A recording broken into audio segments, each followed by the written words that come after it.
Kaushik ji, what do you feel? जी, मुझे ठीक से आवाज सुनाई नहीं दे रही है, कृपया अपना सवाल दोहरा मेरा दीजिए। सवाल साफ है। दो चरणों के बाद आपको क्या लग रहा है? बीजेपी 400 पार, 350 पार की तरफ बढ़ रही है, या जो विपक्ष कह रहा है कि पहला जुम्मा पास, दूसरा जुम्मा हमारे पास?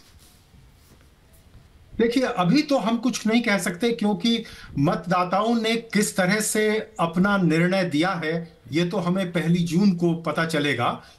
लेकिन मुझे ऐसा लगता है कि उत्साह दोनों तरफ से है, और भारतीय जनता पार्टी का जो आक्रामक रूप पिछले 1 हफ्ते में सामने आया है, उससे उनको लगता है कि पहले चरण में कुछ कमी शायद रह गई थी, और मतदाता जितनी ज्यादा तादाद में आने चाहिए थे बाहर, वो नहीं आए। और अब हो सकता है कि दूसरी बार वो मतदाता ज्यादा आए तो कुछ उनको संतोष मिले। लेकिन अभी हम ये नहीं कह सकते कि मतदाता का रुझान किस तरफ गया है, क्योंकि ये संकेत तो जो ग्राउंड पर आपके लोग हैं वही बता पाएंगे। ओके, सुधांशु जी, आपको लगा नहीं कि आप बीबीसी के कमेंटेटर को सुन रहे हैं? वो नरेश जी का है ना, एक्सटेंसिव बीबीसी वाला experience, such balance, such everything is right there. Sudhanshu Trivedi जवाब दे रहे हैं तीनों का, पंकज शर्मा, नरेश कौशिक और रेणु मित्तल। सुधांशु जी, देखिए, पंकज जी और रेणु जी ने कितनी अच्छी बात कही। पंकज जी ने अपने ख्वाबों ख्यालों से एक बात बताई कि मोदी जी ने किसी को केंद्र से भेजा और योगी जी ने उसे उसके अगेंस्ट में रहे और उसे स्थान नहीं दिया। तो मतलब वो आरोप विड्रॉ हो गया ना कि मोदी जी डिक्टेटर हैं। इसका मतलब लोकतांत्रिक बात होती है, अगर आपकी बात सच मानी जाए। अब रेणु जी ने कहा, अरे ये तो सबको पता है, पता नहीं इनको खैर कहाँ से पता है कि साहब अमित शाह जी ने ये प्रयास किया कि वो हटें, मगर आरएसएस ने बचा दिया। तो अब ये आरोप आगे से नहीं लगाएंगे ना कि भाजपा में एक व्यक्ति निर्णय लेता है। मतलब बड़ी मज़ेदार बात है। कभी जो मन में आएगा तो ये बोल देंगे, फिर मन में आएगा वो बोल देंगे, और फिर भाई साहब अपनी पार्टी में तो बता ना पाएंगे कि भैया अपने आप अपना पद छोड़ देने वाला। किसी ने कहा नहीं था, राहुल भैया खुद छोड़ दिए, और फिर छोड़ भी दिए, फिर आगे आ भी गए कि यात्रा हम ही निकालेंगे और पद पे हम नहीं रहेंगे। मतलब वो तो बता नहीं पा रहे। अब भाजपा के अंदर साफ पता है, और एक तरफ कहते हैं साहब मोदी जी ने तो ऐसा कब्जा कर रखा है और ऐसा कंट्रोल है कि किसी को पता ही नहीं लगता, कानो कान खबर नहीं होती, मगर पंकज जी और रेणु जी को सबसे ज्यादा खबर होती है। ये हकीकत दर्शाता है कि इनकी क्या। और दूसरा, मैं इनको एक और बात का साधुवाद दूंगा। पंकज जी जोश में ये भी कह दिए कि साहब देखिए, लोगों को लगता है कि मोदी जी के बाद योगी जी रहेंगे। मतलब देखिए ऐश्वर्य जी, अपनी पार्टी का तो ये चुनाव का न पता है कौन नेता है, और हमारे बारे में जनरेशनल क्लैरिफिकेशन तक है कि ये कह रहे हैं ये रहेंगे, उनके बाद ये रहेंगे। मतलब मुझे लगता है कि विपक्ष के लोग स्वयं अपनी ही बात का उपहास कैसे उड़ा सकते हैं, हमारे विपक्ष के लोगों को देखकर ये स्पष्ट हो जाना चाहिए। हाँ, मैं एक बात बहुत कहना चाहता हूं, मोदी जी और योगी जी में एक बात की बहुत समानता है। क्या है? उनकी क्लैरिटी बहुत स्पष्ट है, और उसके साथ फर्मनेस, स्पष्टता और दृढ़ता बहुत साफ है।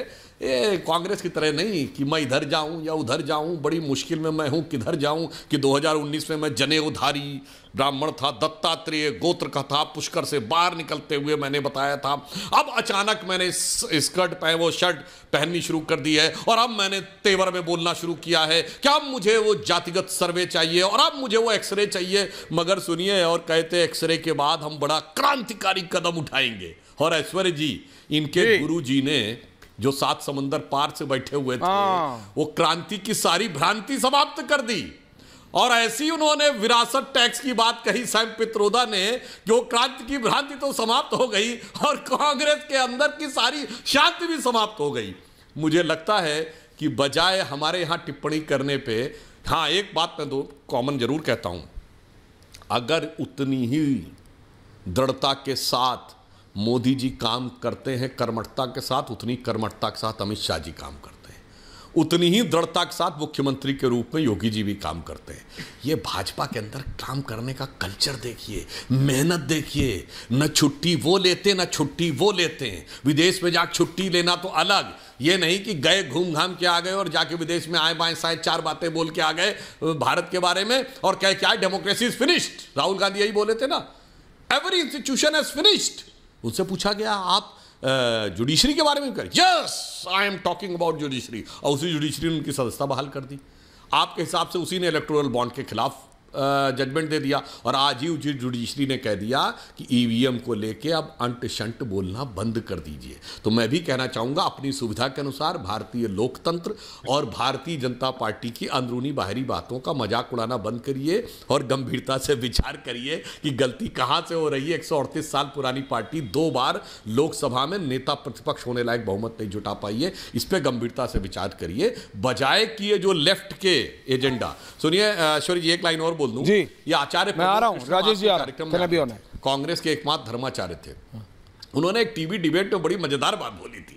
ये तो उनका वाक्य सबको ध्यान है, कांग्रेस में कुछ ऐसे लोग हो गए जिन्हें हिंदू शब्द से नफरत है। आचार्य प्रमोद कृष्ण उन्होंने एक शब्द बड़ा मजेदार बोला था कि कांग्रेस में कुछ वामपंथी वेताल आकर बैठ गए। वामपंथी वेताल, हाँ, उन्होंने कांग्रेस का बहुत नाश करना शुरू कर दिया है। तो आप ही के नेता का वाक्य आप ही के उससे बता रहा हूं, अगर आपको लगता है तो उन वेतालों से मुक्ति का मार्ग सोचिए, बजाय दूसरों पर आक्षेप लगाने। एक और बात मैं आपको बता रहा हूं पंकज शर्मा जी, इससे पहले मैं राजेश जी आपके पास आऊं। राजेश जी आम आदमी पार्टी के विधायक हैं, आपके पास भी आ रहा हूं, लेकिन पंकज जी, रेणु जी, नरेश जी, कांग्रेस पार्टी के सिटिंग एमएलसी, एक एमएलसी, एक जिला अधिकारी ने ये ऑफिशियली कैमरे पे बोला कि राहुल गांधी अमेठी से लड़ने जा रहे हैं, हमको ऑर्डर आ गया है कि भैया कांग्रेस का ऑफिस रंग रोगन शुरू कर दो। तो क्या आपने मान लिया है कि वायनाड से हार रहे राहुल गांधी? क्योंकि किसी ने मुझे बोला कि केसी वेणुगोपाल ने बूथ बाय बूथ, रेणु जी, बूथ बाय बूथ वोट्स निकलवाए हैं, क्योंकि जो Pinarayi Vijayan supposedly on the books या हम जैसे पत्रकारों के सामने के लिए आपके साथ अलायंस में है, उसी पिनाराई विजयन ने, रेणु जी, राहुल गांधी को पार्ट टाइम पॉलिटिशियन बोला है। और जिस तरह से एनी राजा को सपोर्ट किया है, ये क्लियर है कि राहुल गांधी के पास it's not that easy for him anymore. उनके लिए कोई बिल्कुल आसान नहीं है, बिल्कुल। वायनाड, देखिए, वायनाड का जहां तक सवाल है, राहुल गांधी वहां हैंड्स डाउन जीत रहे हैं। मैंने आपको उस दिन भी समझाया था कि लेफ्ट पार्टीज जो हैं और कांग्रेस वो इकट्ठा इंडिया अलायंस में है, पर केरला में समझा तो आप देश को भी रही हैं कि किस तरह से मोदी हारेंगे, 14 से समझा रही हैं आप। बीजेपी समझता कोई नहीं है, दिक्कत है बीजेपी के लिए रास्ता नहीं खोलना चाहते। वायनाड में कोई प्रॉब्लम नहीं है। हाँ, आज वहां चुनाव हो गया, कल के बाद ये संभव है कि राहुल गांधी अमेठी से चुनाव लड़े। उनकी सर्वे सब कह रही है, उनको हक है लड़ने का दूसरी सीट पे, उसमें काहे इतनी परेशानी हो रही है? अगर वो लड़ेंगे तो मतलब उसमें ये तो नहीं कि वायनाड से हार रहे हैं, वायनाड से वो जीत रहे हैं।